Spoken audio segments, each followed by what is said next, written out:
রুশ বাহিনীর বিরুদ্ধে লড়াইয়ে ড্রাগন ড্রোন ব্যবহার শুরু করেছে ইউক্রেন। এই ড্রোনে ব্যবহার করা হয় অ্যালুমিনিয়াম গুঁড়া ও আয়রন অক্সাইডের উত্তপ্ত মিশ্রণ, যা থার্মাইট নামে পরিচিত। এটি 2200 ডিগ্রি সেলসিয়াস তাপমাত্রায় পুড়তে থাকে।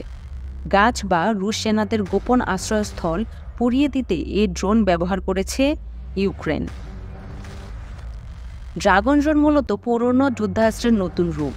থার্মাইট প্রথম ও দ্বিতীয় বিশ্বযুদ্ধে ভয়ঙ্কর প্রভাব ফেলেছিল। ড্রোনের সঙ্গে থার্মাইট ব্যবহার করে একে ড্রাগন ড্রোন তৈরি করা হয়েছে। থার্মাইট যে কোনো জিনিস খুব সহজেই পুড়তে পারে, যে কোনো ধাতব পদার্থও এটি পুড়িয়ে দেয়। এ থেকে সুরক্ষা পাওয়ার সম্ভাবনা খুবই কম। জার্মানির একজন রসায়নবিদ 1890 সালে থার্মাইট আবিষ্কার করে।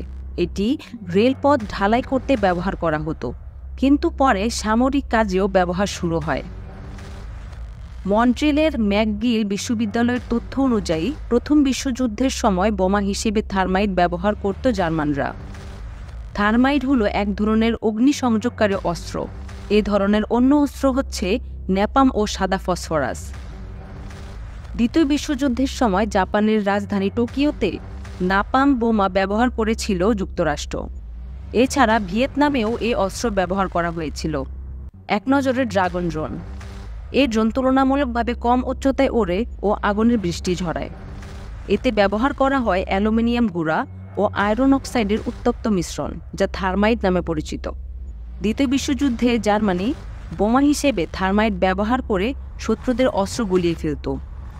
সামরিক লড়াইয়ে থার্মাইট ব্যবহার নিষিদ্ধ নয়, কিন্তু বেসামরিক লক্ষ্যবস্তুতে এর ব্যবহার নিষিদ্ধ।